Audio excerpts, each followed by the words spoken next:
From colonial biblical dominionship to Qur'anic humility, decolonial readings of Adam in the Qur'an, reviewing Saqib Hussein's Adam and the Names. So Dr. Saqib Hussain just comes out swinging. He's dropping shots like Steph Curry in the academic world. First, he hits us with the bitter law of the rebellious wife, hierarchy, obedience, and punishment. Bro cooked, as the youth say. Now, he's hitting us with a back-to-back banger, Adam and the Names. Alright. So in recent years, a lot of Islamic studies scholars have started asking new questions about how we interpret the Quran, especially when it comes to stories that also appear in the Bible. For a long time, Western academics stemming from the days of Orientalists just assumed that the Quran was borrowing from earlier scriptures.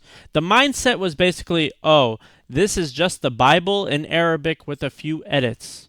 And some Muslims also shared a version of this view. Even when they affirmed, like for example, the past scriptures are corrupted, they still read the Quran through the same biblical lens, treating earlier scriptures as a reference point. So they say, obviously, we're not endorsing the ideas of like Jesus as the Son of God, right? Because that's shirk. But the Bible is still useful to make sense of the Quran. So take the story of Adam alayhi salam, for example. A lot of people read it like it's just like the book of Genesis in the Bible. They assume the Quran is telling the same story, change some details, add a few revisions, and bam, same story but in a different language. So when you get to the part in Surah Baqarah where Allah teaches Adam's the names, they go, oh yeah, this is just like when Adam names the animals in the Bible. That must be it. But that assumption has a major problem. Dr. Samuel Ross, in his book Qur'an Commentary and the Biblical Turn, shows that many modern scholars, Muslim and non-Muslims alike, have been interpreting the Quran through the Bible, instead of letting the Quran speak for itself. Instead of starting with the Quran and asking what it's doing, they bring in the Bible first and try to squeeze the Quran into that mold. As Dr. Ross puts it, quote, the assumption that the Quran must be referencing a biblical text or that its meaning is a derivative from a biblical account has become axiomatic in many modern readings. What he's basically saying is that the idea the Quran is referencing the Bible is just so common sense to us. So to make sense of the Quran using the Bible, it's not a crazy idea. It just makes sense. It's self-evident. So when we come to the story of Adam and the names in Surah Al-Baqarah, scholars often assume it's just the Quran's version of Genesis, that the names Adam is taught must be the names of the animals, trees, universe, etc., just like the Bible. But Saqib Hussain, Dr. Saqib Hussain is like, nah fam, that ain't it. He's basically saying, yo, I'm a goat. I know comparative scripture like the back of my hand. I know Hebrew, I know Syriac, I know Aramaic. I've done this work, and trust me, the Quranic account is entirely different. He's making the case that the Quran isn't just like regurgitating Genesis in Arabic. He's saying it's doing something completely novel, something completely new. It's actually countering biblical discourse, meaning it's actually going against the reading of the Bible. So according to Dr. Saqib Hussain, the names that Adam is taught in Surah Al-Baqarah, verse 31, aren't the names of the animals, the birds, or the trees, just like you see in the picture in the background. They're the names of Adam's alayhi salam's descendants, specifically the righteous ones. In our community, sometimes when there's a new idea, some Muslims are quick to dismiss anything unfamiliar as just a fringe modern theory or idea, accusing people of making novel arguments just to sound cool without any real connection to the tradition. But this idea that Saqib Hussain is arguing isn't some modern invention. It's not contemporary discourse. It appears in earlier tafsirs, in hadith, and even Jewish rabbinic literature. So what does this Saqib's new reading change? It changes everything. because it means the Quran isn't just retelling Genesis. It's challenging the Bible through reframing the entire story entirely to challenge the theology of the Bible. It's not just saying Adam named stuff so select humans get to dominate and control Earth. It's saying Adam salam was taught the names of his descendants. He was shown their goodness, of their potential, of their righteousness that would emerge from his lineage. That's how God responds to the angel's concerns about humans' wrongdoing, not boasting about humans' intelligence or taking Adam on a trip to the zoo, or giving certain humans the ability to dominate everyone and everything else on earth, but by pointing out the human's capacity to do unimaginable goodness, which is a message that challenges so many different things, including our perception of the world as it's enveloped by evil and darkness. What's at stake? Is biblical colonial theology shaping how we read the Quran? Let's talk about why this matters, because this isn't just some academic debate happening in universities. To understand what's at stake, we need to ask a very heavy question.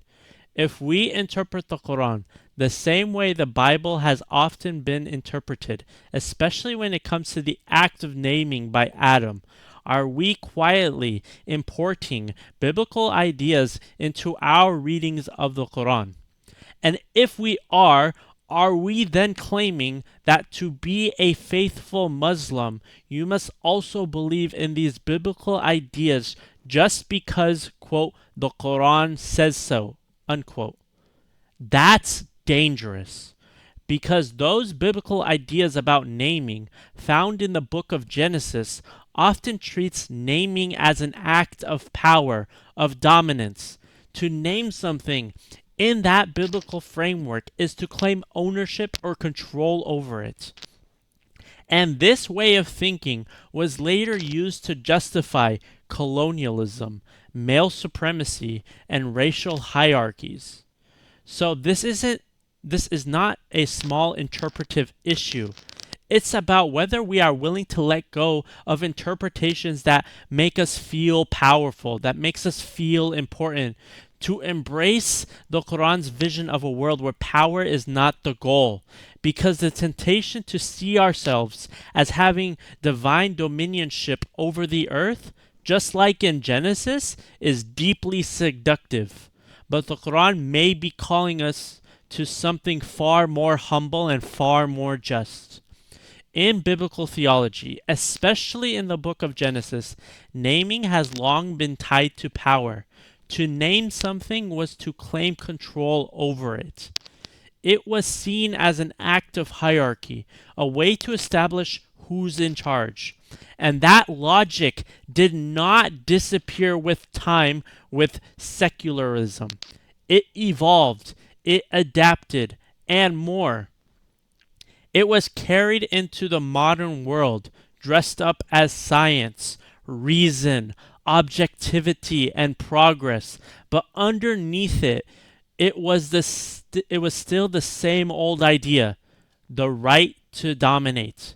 Before we get into how naming plays into the colonial era, Enlightenment philosophies, and scientific racism, let's pause and look how this whole idea of naming in the Bible has already been challenged, especially in the late 20th century, when feminist biblical scholars started questioning their interpretations of the Bible. And these critiques did not go unnoticed. In fact, many American evangelicals responded by doubling down, formulating what came to be known as complementarianism, cultivated by the Council on Biblical Manhood and Womanhood. Complementarianism is the belief that men and women have different but, quote, complementary roles, especially in family and religious life and in society as a whole. Usually this means men lead, women submit, but they are said to be equal in value. Does this sound familiar to you as a Muslim? This is actually a very pervasive way This is actually a very pervasive idea in the way that Muslims talk about men and women.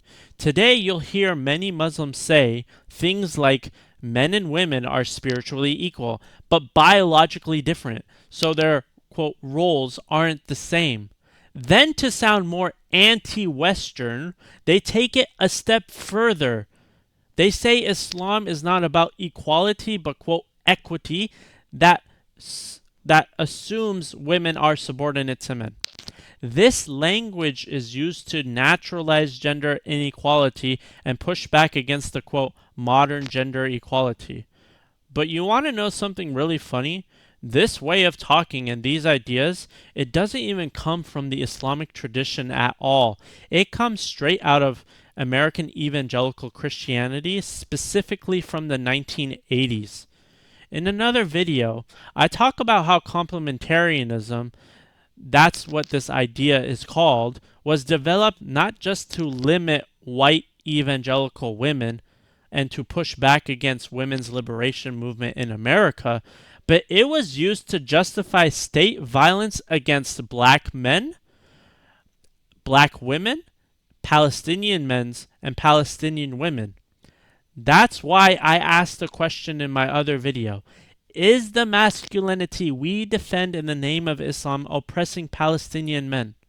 Because when Muslims repeat these ideas, thinking they're defending Islam, what we're really doing is repackaging biblical theology with Islamic vocabulary. We're not defending the Qur'an. We're defending a framework that's not even part of our tradition. And this tells us something deeper. We've been so entangled in biblical ways of thinking that we now use them as reference points, even when we say we're being, quote, Islamic. And this isn't just something Muslims need to reckon with. Even within biblical scholarship itself, people are starting to ask, is naming always innocent, or is it a tool? Is it a tool of power dressed up as language? In other words, even those rooted in the biblical tradition where these ideas came from are beginning to question them. So why are we defending them in the name of Islam? Is naming in Genesis an act of domination?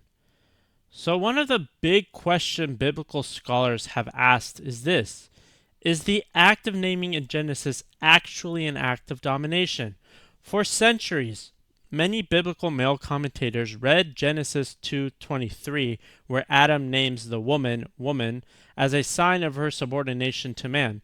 It's connected to Genesis 2:19, where Adam names the animals.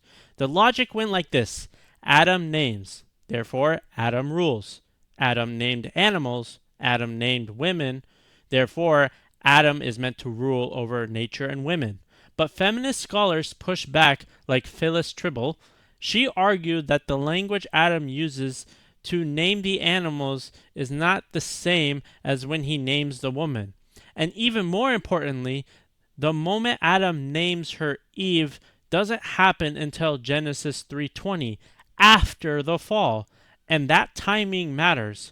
Tribble warns, if we collapse these naming moments together, if we treat naming the woman like naming the animals, we reduce the woman to the status of animals. As she puts, quote, in 2:19, the earth creature called the names of each animal. Now in 3:20, the man reduces the woman to the status of an animal by calling her a name.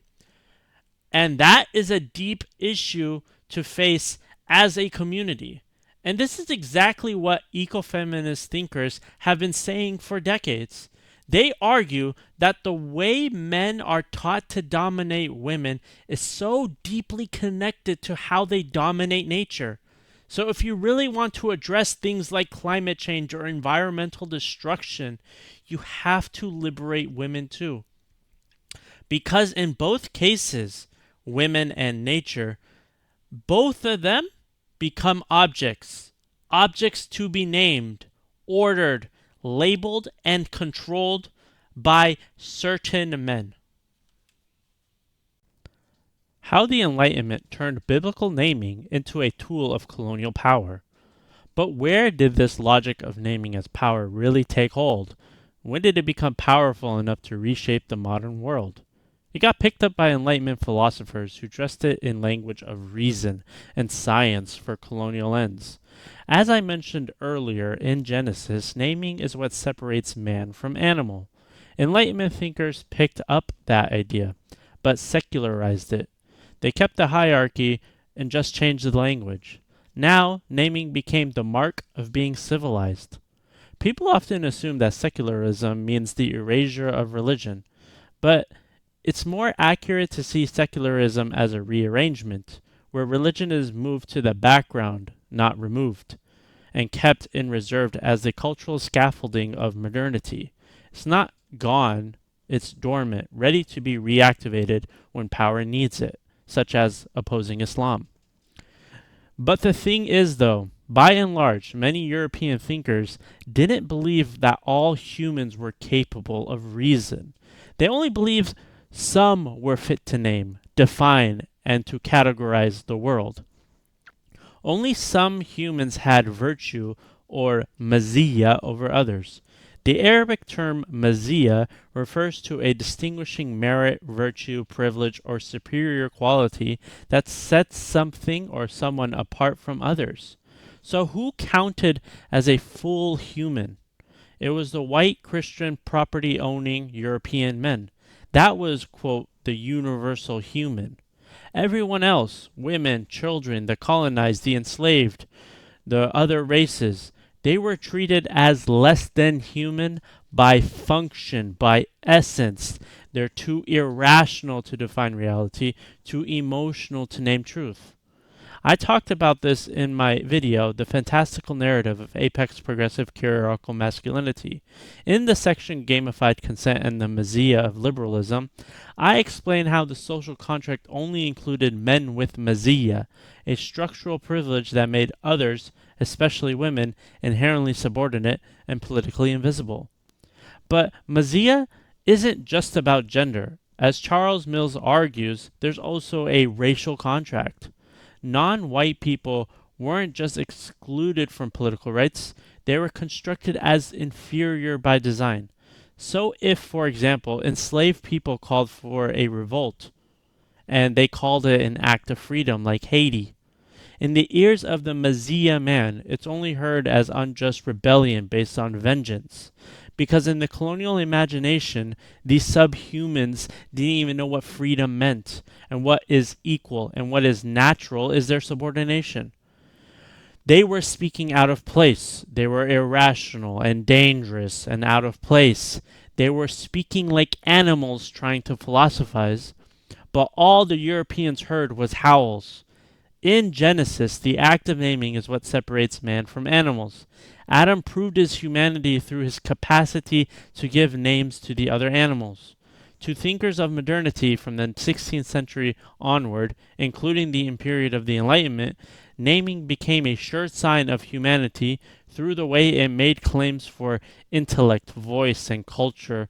Some of these philosophers would concede that all human knowledge is innate and expressed by language. How we name would thus be secondary to the ideas that are already inside of us. Now here's where we get technical, but it's important. Philosophers like René Descartes believed naming expressed innate ideas. We already know what a thing is, he said. Naming just gives it a label or form. For example, we know the essence of a cat. The letter CAT is the label we put on the essence of cat. But others, I don't know how to pronounce his name, I'm just going to put it up, argued that naming creates knowledge, that language itself develops over time, shaped by experiences in social life. In both cases, though, naming becomes the mark of being civilized. So in this sense, quote, the capacity of naming is socially acquired, and the difference between man and animal appears to be of degree, not kind. This is important because that means humans aren't a totally different category from animals. They're just further along the spectrum. But even this idea was used to justify a hierarchy.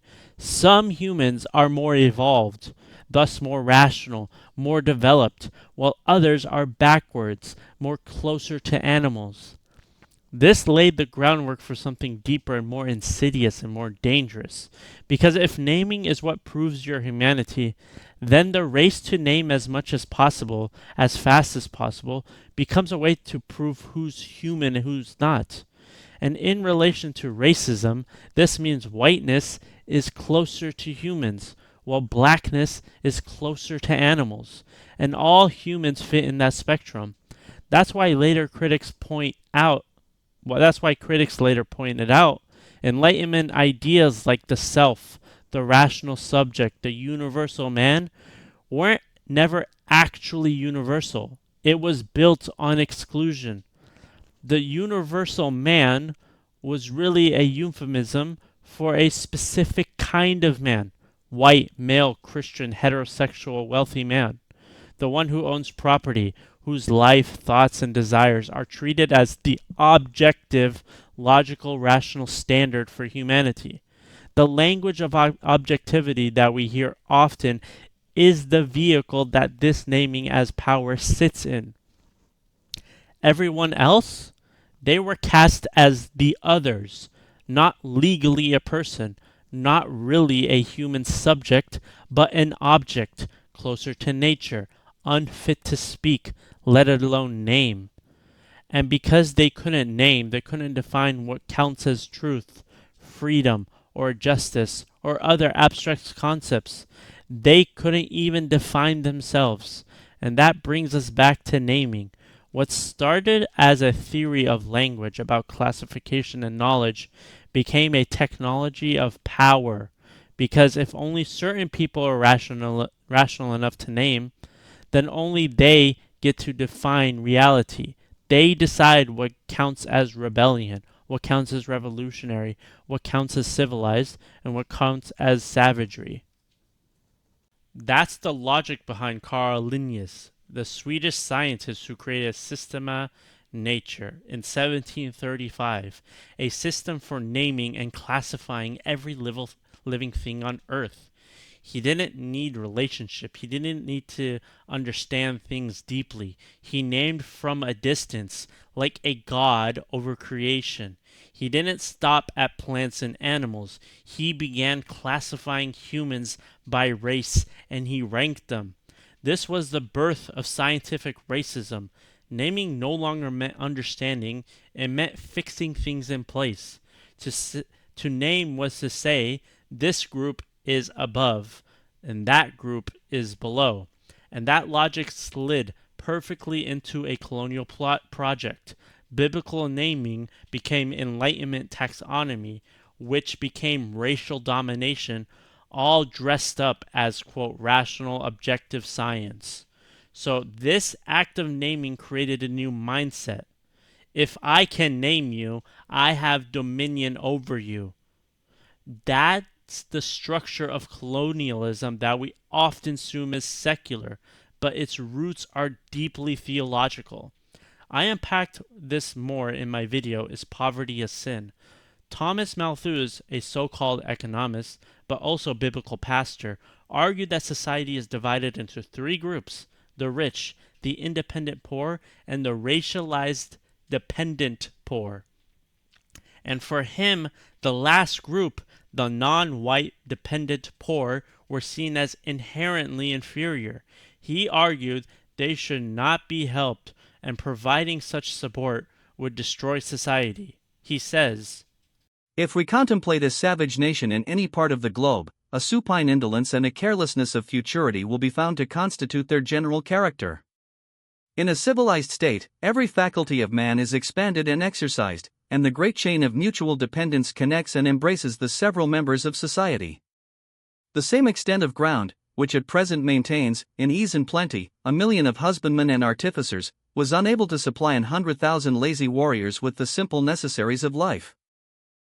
Malthus is basically saying, we the civilized know how to work hard, plan ahead, and build a civilized society. They, the so-called savages, are lazy, short-sighted, and wasteful. We deserve the land, including theirs. They don't deserve the land. We have Mazia and assume superiority over them. And if we try to help them or include them, they will only destroy what we've built. So we're justified in stealing their land, controlling their future, and calling it progress. And if you think that logic is outdated, think again. Malthusian economics are still alive today and taught all over the world. And how we talk about overpopulation, foreign aid, who is deserving of help, welfare politics. What began as a biblical theology of dominion became a secular science of exclusion. It's the same logic, it's just a new language. George Ramsey's challenge: naming does not equal domination. So historically, we see this pattern of naming as domination, right? But not everyone agrees that naming in Genesis is about power. In 1988, biblical scholar George Ramsey offered a different take. He acknowledged that the traditional patriarchal readings of Genesis is flawed, but he also believed that feminist critics like Phyllis Tribble were aimed at the wrong targets.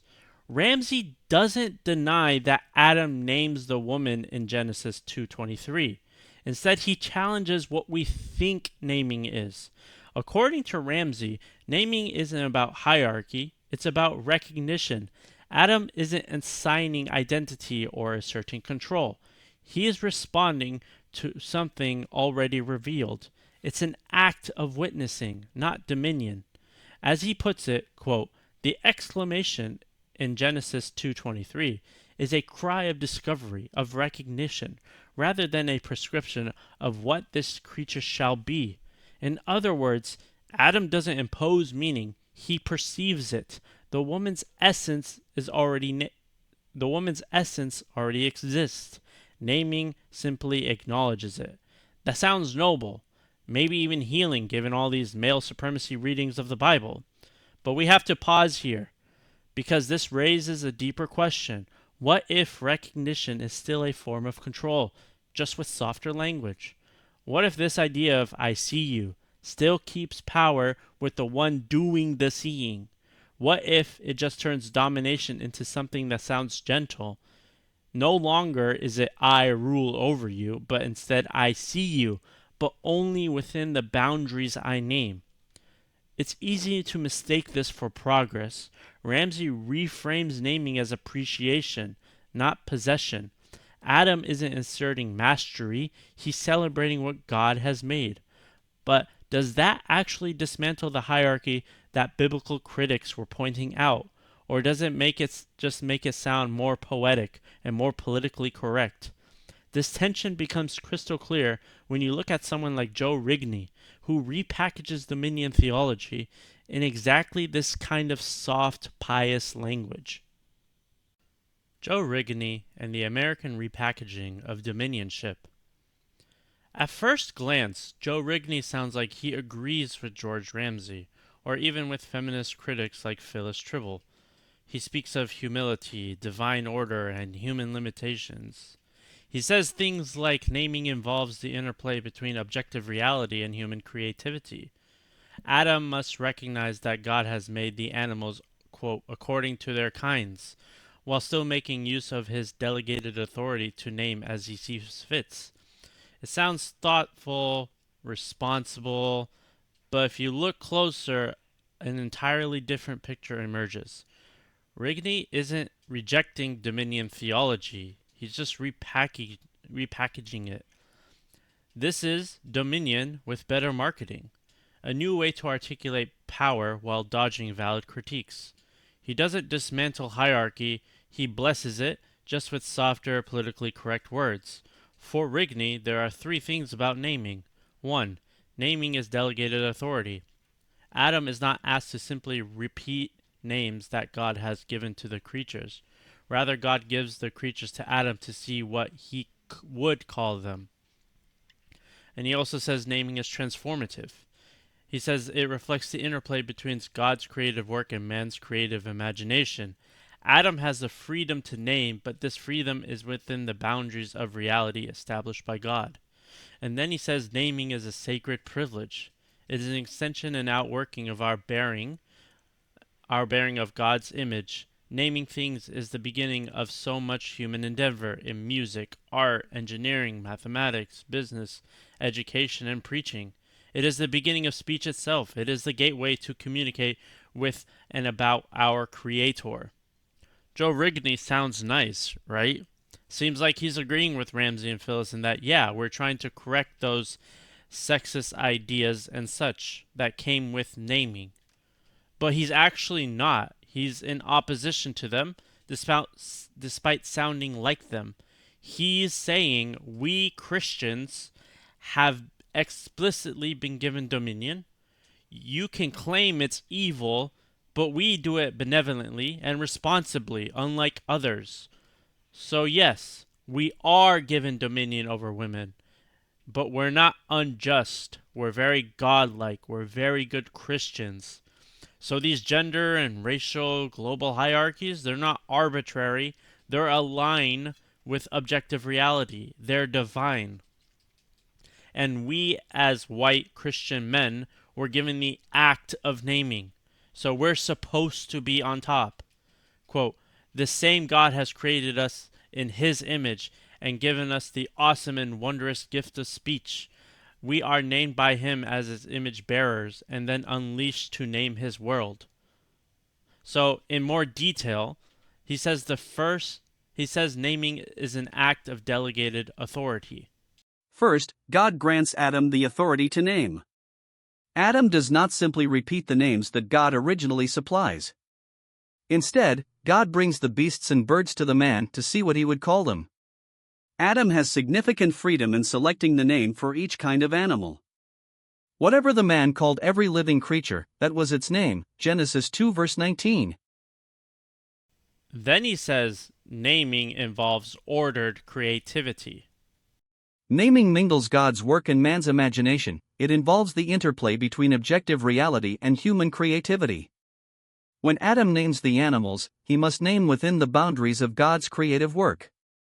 He must recognize and acknowledge that God has made the animals according to their kinds, Genesis 1:21, 24-25, 2:20, while still making use of his delegated authority to name as he sees fit. Thus, while Adam is given freedom and authority to name, this freedom is not unlimited. Adam's freedom is bound by divinely established order. Then he talks about the issue of women. The woman stands before Adam, built by God, the fruit of divine labor. Her existence, just as she is entirely established by God. He sets the boundaries. He provides the structure and order. Here is both reality and representation, a givenness which Adam receives, and a givingness which Adam supplies. The first might be called the reality principle, the second the creativity principle. So basically he's saying God created women a certain way. This is, quote, the objective reality. Then Adam, within the confines of that objectivity, supposedly, becomes creative as to how she ought to live out her purpose. You can see how he's not really challenging white male Christian superiority. He's just making it more palatable. Then he continues on saying that naming is a great privilege. This is the great privilege of being made in God's image. We are called to subdue the earth. We are called to name God's world. God has unleashed us to transform the world through our faithful naming.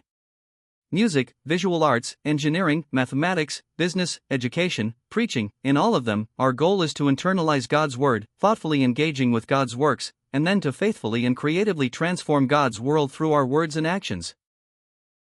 So you can see that he, white Christian male, was made in God's image, called to subdue the earth. We faithfully and creatively name within the supposed objective reality.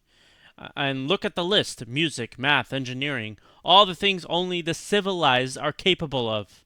Just like Malthus. We are civilized. We make better use of the land due to our ability to name and usher in progress. So we have a greater right to the land, because God favored us with creating us in his racialized image.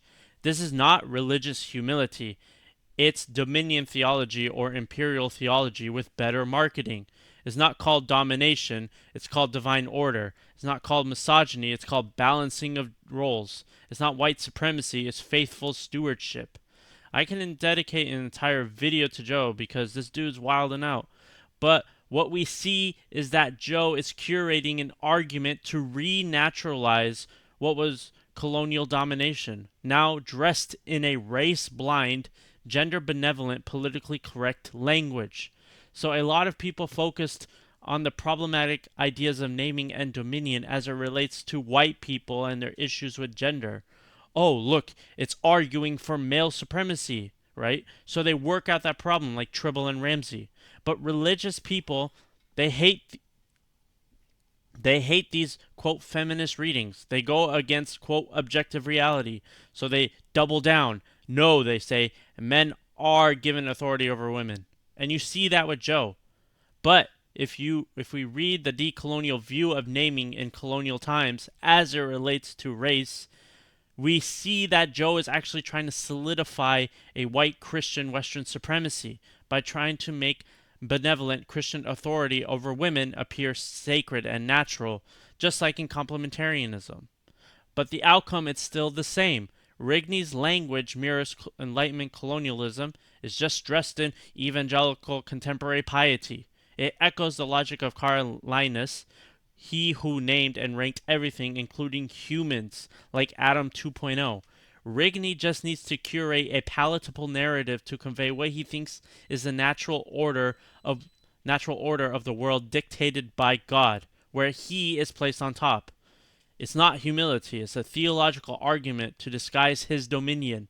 The messaging is subtle, it's race blind, it's gender blind, it's something you can hear at a park by a pastor, but in essence, he is arguing that white Western Christian men were given the act of naming, so they belong on top.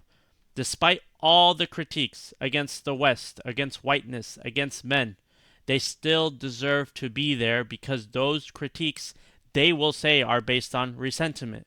If you want to know more about resentment, watch my other video called Why I Can't Enjoy a Effing Day at the Parks Cafe. But anyway, feminist scholars have done crucial work exposing how naming in Genesis has been used to justify male dominance. That's why decolonial feminist scholars are crucial in this piece. But they are still trying to work out that crucial piece of the puzzle, race. Because Rigney's writing shows us exactly why it matters. By wrapping up dominion in gentle, race-blind, spiritually responsible language, he resurrects the same colonial theology. It's just dressed up as a Sunday sermon. He's not resisting feminist critiques. He's resurrecting a divine right for white Western Christian males to be kyriarchs in the globe, male lords to be served. And that's not a minor issue in biblical interpretations. It's a political theology of domination, one that has shaped existing gender hierarchies, colonial violence and racial hierarchies, and scientific racism. It's the very structures of global power that sanctifies epistemic violence. Does the Qur'an sanctify the same theology of dominion? Here's where the conversation moves from just theology to global systems of power, because the logic behind Rigney's interpretation, the right to name, to order, to rule, isn't just found in Christian thought. It is the backbone of the current global colonial structure.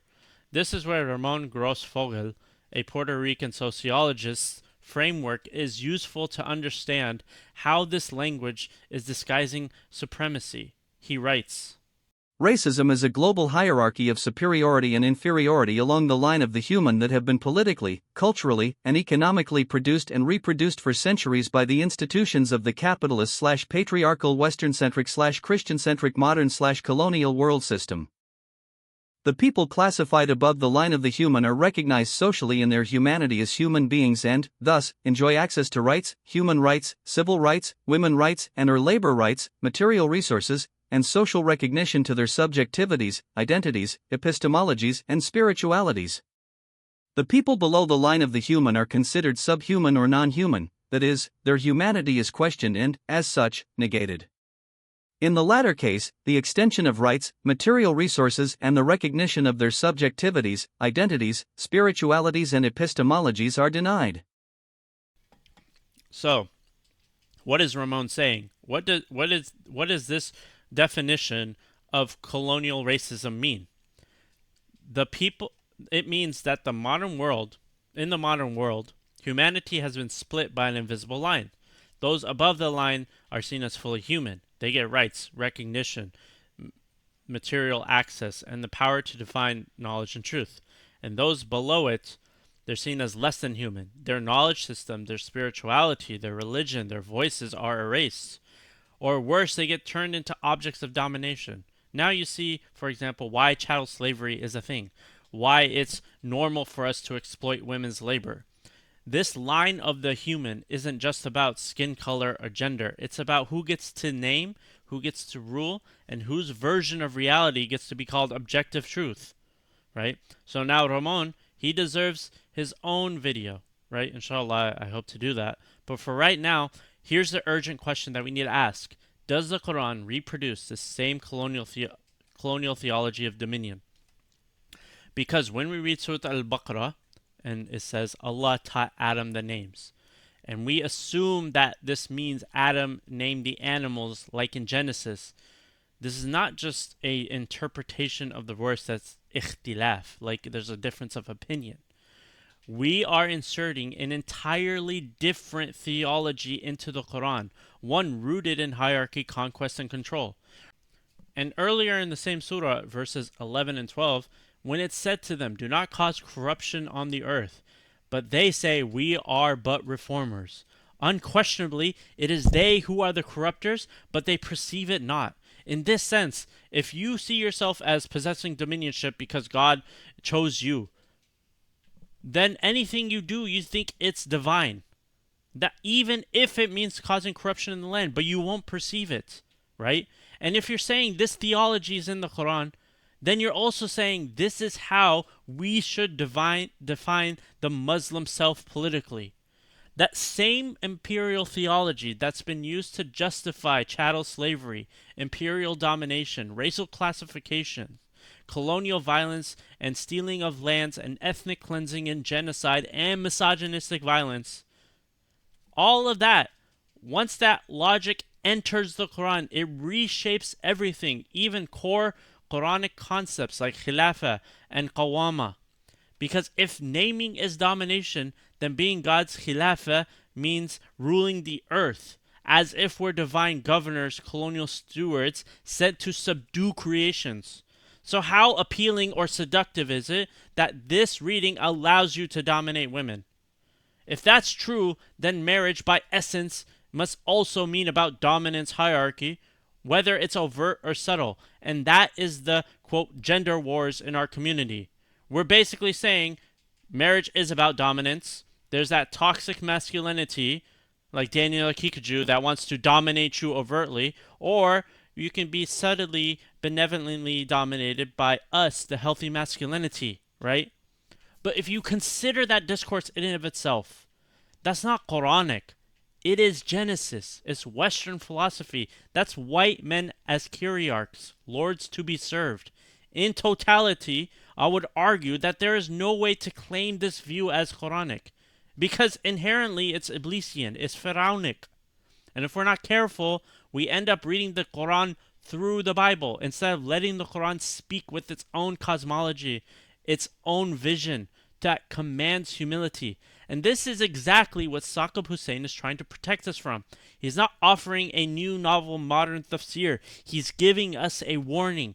Do not let colonial theology, the very mindset that bombs Gaza right now, sneak into the Quran wearing a thobe. In other words, my other video on what if the masculinity we defend in the name of Islam is oppressing Palestinian men, his work shows that logic and why I'm saying the language of masculinity is problematic, because it's connected to the political subjugation of African Americans as well as Palestinians and Muslims overall abroad during the War on Terror. We can dominate because we're righteous. Same script, different Thobe. This isn't just about some historical theology or abstract interpretation or scholars arguing in ivory towers. This shapes how we think about power today, especially in Muslim spaces. Because once this logic of dominion, Fir'auniyya, or arrogance of supremacy, kibr, or in my other video, al-jabarut, enters our worldview, it doesn't just stay in the past or inside someone's religion. It reappears, it gets rebranded, marketed as Islamic, it's Islamicized, it's retrofitted onto us like a parasite. When I talk to young Muslim men or even older ones, I often hear a familiar script. It goes along something like this. Islam isn't that different from how the world naturally works. We just need to be in charge. Put Muslims at the top and everything will be fine, inshallah. Why? Because we're righteous. We're Muslim. Allah chose us. In this logic, Islam becomes colonialism. Islam becomes male supremacy. Islam becomes private property and capitalism. You get the picture. Islam becomes the systems of power that we see in the world today. But be just against yourself. Be just. If history shows that this line of thinking is rooted in biblical dominion theology, Enlightenment thought, and Western imperial frameworks, then you cannot say we're following our forefathers and thus we're rightly guided. Your memory of history has been distorted. Your claim of following the Islamic tradition as passed down by the scholarly forefathers is not justice, it's false memory. It's like what the Quraysh said in Surah Al-Zukhruf. They said in verse 22, rather they said, indeed we found our forefathers upon a religion and we are rightly guided in their footsteps. But the Qur'an shows us that the Quraysh's memory of the past was wrong. It was the Prophet ﷺ who held the true historical memory.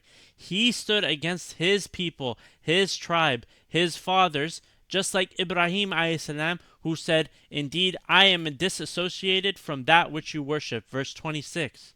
So when you say Islam is compatible with the dominant systems of power in the world, whether it be economic, whether it be political, whether it be whatever, and it would be just if we were in charge, and that this idea is rooted in Islamic theology and tradition, as quote narrated by our scholarly forefathers, then you're not just disorienting the present. You're corrupting the memory of the past.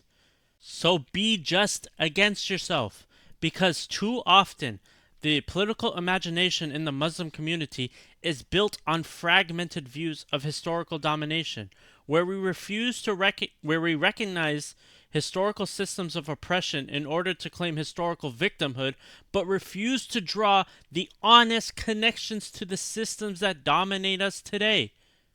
This disjointed memory allows some to rightly condemn Orientalist portrayals of Muslim masculinity as violent, backwards, and hypersexual, but then turn around and praise a modern, racialized, neoliberal subject of masculinity as if it's authentically Muslim. They call it tradition. They call it qawama. But it is the very system of thought, this modern racialized neoliberal masculinity, that frames Palestinian men as threats to be erased and to destroy them, to subjugate them, to lynch them with missiles, and erase their suffering by recasting white Christian masculinity as divine authority.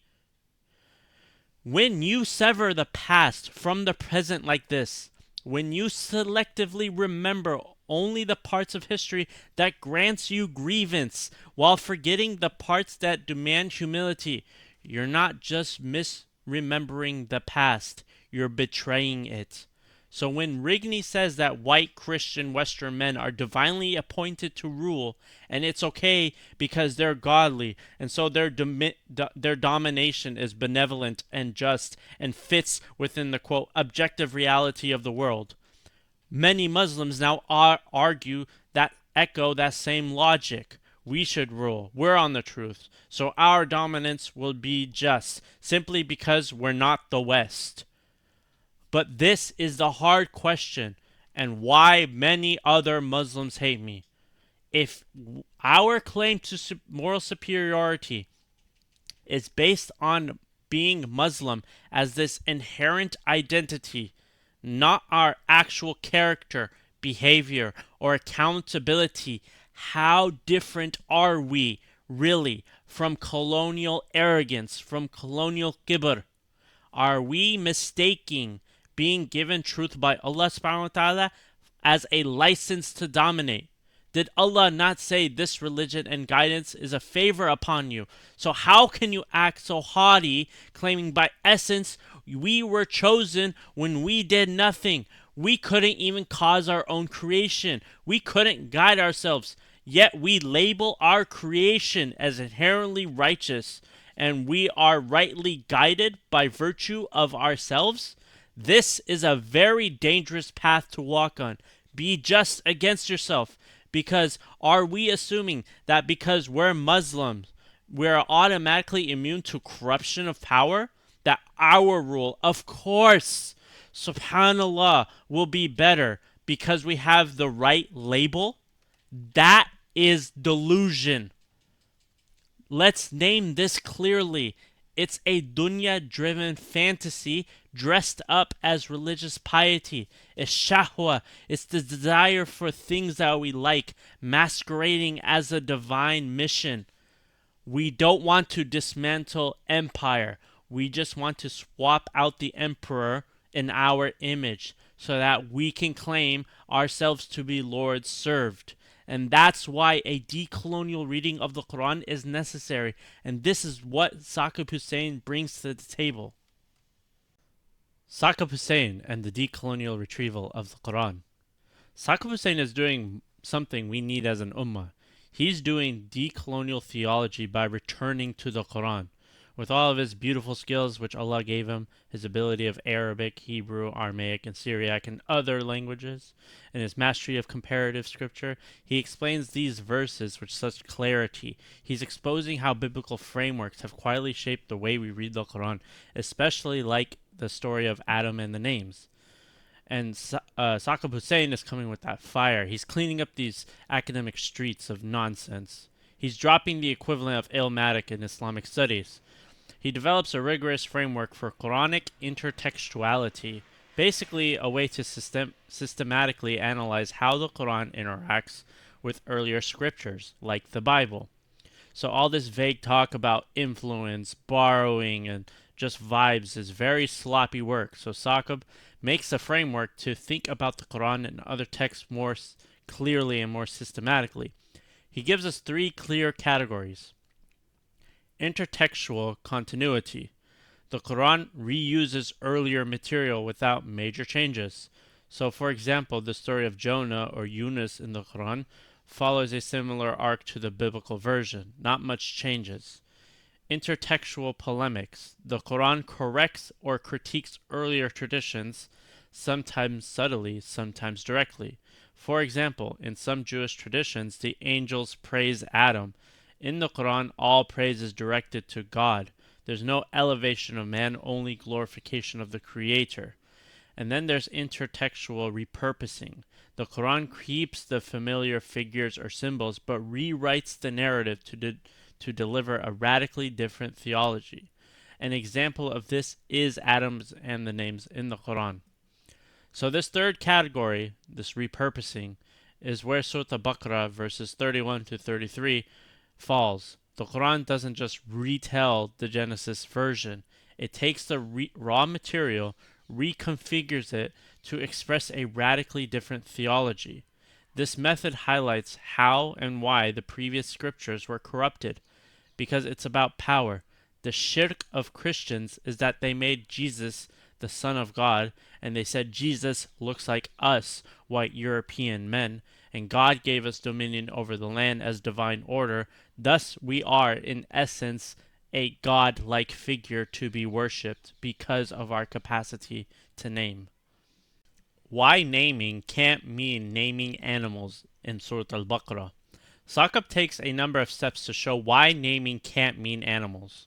He uses Arabic grammar to point out a key linguistic detail. In Arabic, non-rational beings, like animals, are treated grammatically as feminine singular, but in Qur'an, verse 31, the Qur'an uses masculine plural pronouns, a form only used for rational beings, meaning people. The Arabic shows that the names can't be referring to animals, and Allah said, "So we have sent down the Quran to give judgment in the Arabic language. If you were to follow their desires after the knowledge that has come to you, you would have no one to guard you or protect you from God." So if we decide to read this as naming animals when it's not possible in Arabic, we have been warned about this. So this reading shows us that the Quran isn't presenting Adam as this divine taxonomist. This isn't Linus. It's not about constructing hierarchies or racial taxonomies. It's not proof of mazia or superiority just because someone has more, quote, naming power or technical knowledge than someone else. And it certainly isn't a justification for dominion over everything deemed non-rational, including women and animals. The Quran is pointing to something far more profound. Saqib connects this to earlier rabbinic traditions, where Adam is shown a vision of all of his descendants. It specifically emphasizes the righteous that will come from amongst them. So what's actually happening here isn't Adam classifying or categorizing creation. He's not acting as a taxonomist. He's receiving a moral revelation. He's being shown the unseen, ilm al-ghaib, the soul of his descendants, those who will radiate with divine light, the righteous who will choose to submit to Allah with no trace of arrogance. They don't believe they're superior because Allah has favored them with guidance. They understand that divine favor is a trust and a responsibility, not a title.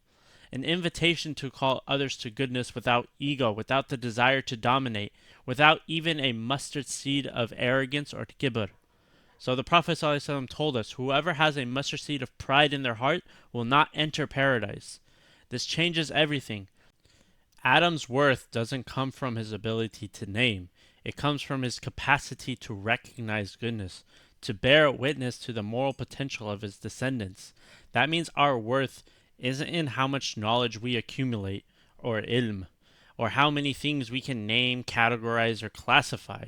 It's not proven by our ability to claim women's purpose based on, quote, objective biology, or by saying a bunch of Arabic terminology over abstract issues in fiqh and calling it piety. Our worth lies in our ability to act with integrity in the face of evil and to call others towards the light that already exists within them. How can this possibly be read as a right to dominion? If you turn to other places in the Quran, the warning becomes clear. Qarun said, "I was given this because of knowledge I have."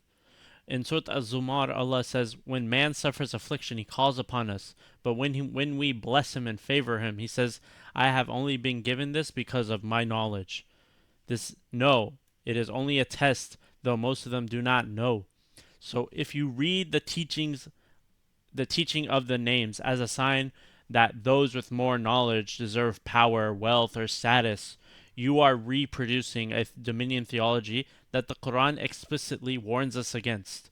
It's not about domination. It's about humility, moral responsibility. It's about witnessing the light in others, not extinguishing it through claims of superiority. It's about recognizing, honoring, and nurturing moral light without arrogance, without control, without self-interest. It's the logic of wanting goodness for others with no ulterior motive. This reframes the entire narrative in Surah Al-Baqarah. The story isn't about Adam outsmarting the angels. It's not a divine flex about human intelligence. It's about a moral vision about how you see yourself and other humans. The angels raise a legitimate concern. Will you place upon the earth the one who causes corruption and sheds blood? God doesn't respond with a show of power with creatures that are haughty as see their violence as righteous if it means upholding power because of their capacity to name. He responds by revealing a totality of humanity's potential, especially the good, not through domination, but through righteousness. Adam is shown the names not of animals to categorize, but of descendants to honor, prophets, saints, truth sellers, the ones who purify their hearts of arrogance or desire for power in this world. This is not Genesis' story of white European men's right to dominionship. It's the Qur'an calling you to goodness inside of yourself. It's not a license to be deserving of rule or power or wealth, but to witness why humanity was created in the first place, despite its flaws, not to conquer the earth, but their innate desire to uphold truth, mercy, guidance without any ulterior motive, fi sabilillah. Adam wasn't a taxonomist. Saqib's theological intervention. Saqib doesn't stop just at grammar. He doesn't stop at intertextuality. He uses dalil. He uses hadith. He brings the Quran and hadith together. The result is a stunning theological intervention. He cites a hadith from Tirmidhi, number 3076. When Allah created Adam, He wiped his back, and every person that He created among His offspring until the day of resurrection fell out of his back. He placed a ray of light between the eyes of every person. Then He showed them to Adam and He said, O Lord, who are these people? He said, These are your offspring. He saw one of them whose ray between his eyes amazed him, so he said, O Lord, who is this? He said, This is a man from the latter nations of your offspring called Dawood. He said, Lord, how long did you make his lifespan? He said, 60 years. He said, O Lord, add 40 years from my life to his. So at the end of Adam's life, the angel of death came to him, and he said, Do I not have 40 years remaining? He said, Did you not give them to your son Dawood? He said, Adam denied, so his offspring denied, and Adam forgot and his offspring forgot, and Adam sinned, so his offspring sinned. So Allah shows Adam a.s. his descendants, each marked by radiant light. Among them Adam sees the face of one who amazes him, Dawood a.s., the prophet David. Adam asks God to increase David's life by giving him 40 years from his own. Later Adam forgets, denies, and sins. So does his children, so does his descendants. This is not the story of a man classifying animals. This is the story of a prophet bearing witness to human souls, souls not marked by species or taxonomies, but by light, by righteousness, by their place in God's moral order. Then, if all of Surah Baqarah is structured around this tension between righteousness and corruption, then why would the names in verse 31 suddenly refer to animals? Right? So in the beginning of Surah Baqarah, it talks about the believing people, and then the corrupted people, right? So why would such a sacred moment where God responds to angels concerned about bloodshed and corruption be reduced to a zoological exercise? Why would God's defense of humanity be a taxonomy? It doesn't add up. So Saqib, he keeps cooking. He argues that the names taught to Adam weren't the names of animals, that they were likely the identities or inner qualities of his descendants, especially the righteous among them. Why? Because that's what would meaningfully respond to the angel's concern about bloodshed and corruption. To support this, he uses how the Quran uses the word ism, meaning name, not just as a label, but as a reference to a person's essence or role or moral character. Like when it says, glorify the name of your Lord, that means glorify Allah himself. Or when Jesus speaks of a messenger whose names is the most praised, he's not just talking about syllables, he's describing a reality. Even the word Sami, namesake, in the verse about Yahya, John, carries this dual meaning. No one else shares his name, and no one else matches his rank. So Saqib's reading isn't a stretch. It's grounded in how the Quran consistently uses language. In the Quran, name points to someone who is, not just what they're called. And that changes how we understand Adam's role entirely. When Adam is taught the names, he's not showing off human intelligence. He's being shown the moral depth of humanity, a vision that answers the angel's concern, not through domination, but through righteousness.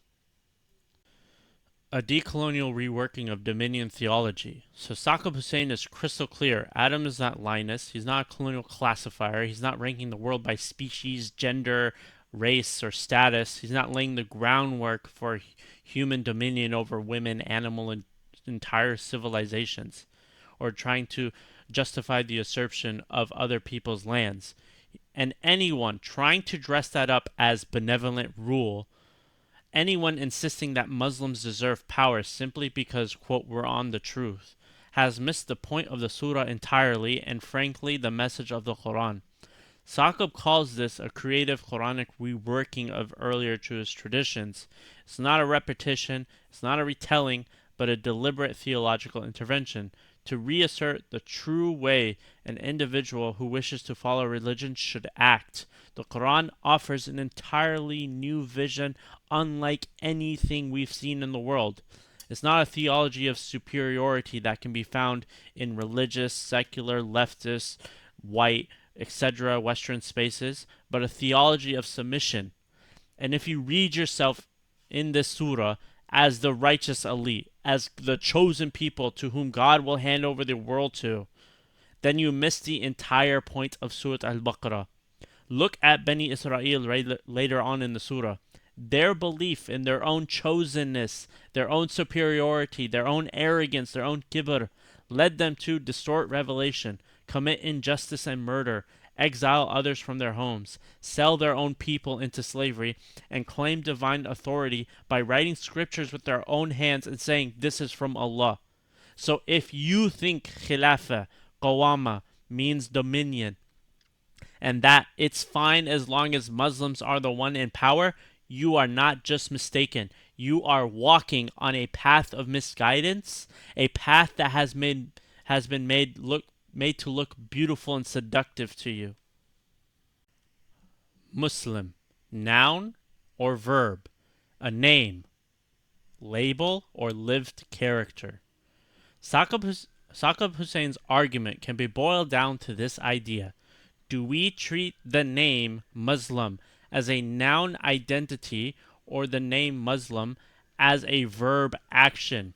He pushes us to ask, are we treating Muslim as a noun, a static label, an inherited identity that gives us an automatic sense of superiority because God supposedly loves us more because he gave us his favors or knowledge or guidance? Or are we treating it as a verb, a lived, principled commitment to submit, to strive, to humble ourselves, to rid ourselves of kibr before God, to push ourselves to seek goodness in ourselves and others? Because the Quran came to oppose this arrogance, this supremacy, this tribalism, people believing that they are righteous because they're superior and chosen by God while they cause corruption in the land. It doesn't honor those who say they're they're chosen people by God. It honors those who submit humbly, knowing that this guidance is a favor from God that could be taken away from them. It honors those who act with sincerity and humility, and those who strive to be accepted into the moral lineage of the righteous, not by blood, but by character. Those who make no distinction between the prophets, whether it's Adam salam, Musa salam, Isa salam, Ibrahim salam, Ismail salam, Ishaq salam, or Muhammad salam. The question is not, are you descended from the right people? The question is, are you actively pushing yourself vigilantly to walk in their footsteps without acting arrogant in the world? Conclusion. Saqib's summary, a theology of witness, not power. In Saqib's own words, quote, Surah Al-Baqarah does not present us with a story of Adam being taught the names of beasts and birds, but rather he's being introduced to his future progeny, and then introducing that progeny to the angels. The angels' concern about human wickedness is real and valid, but God doesn't respond with denial, but with revelation of unseen knowledge. He shows that Adam's descendants are those who submit, those described as Muslims in Surah Al-Hajj and in Surah Al-Baqarah. These are the people the angels didn't mention. They concealed the totality of human potential, its goodness. They only saw the evil and said, why would you create such a thing? Rather, their goodness is why they are created. Throughout the surah, the Quran invites those with scriptures to join this category of humanity, not as rulers, not as classifiers, not as colonial dominators, but not as chosen people of God, but as submitters. The people who submit to the will of God without desiring arrogance in their heart, without desiring power in the world, without desiring to dominate others. And whoever takes the guidance of Islam as a sign of being God's chosen people, as a sign to embody supremacy over humanity, that they can name other humans, women, children, animals, and claim, I own you because God has chosen me. That anything they do is permitted because God chose them, even if they play with the religion, creating loopholes like nikah misyar to usurp women for their own desires. Those who say anything that goes against what I feel is deviance, because I am the most righteous, because I am Muslim noun. That I can't possibly cause corruption because I have knowledge. And my knowledge means I have a right to power, status, wealth, and I will automatically be a benevolent ruler to be served by the people because of my capacity to name and my accumulation of knowledge. And that this knowledge proves God chose me. You're the person the angels were concerned about. Those who will cause corruption in the land and shed blood.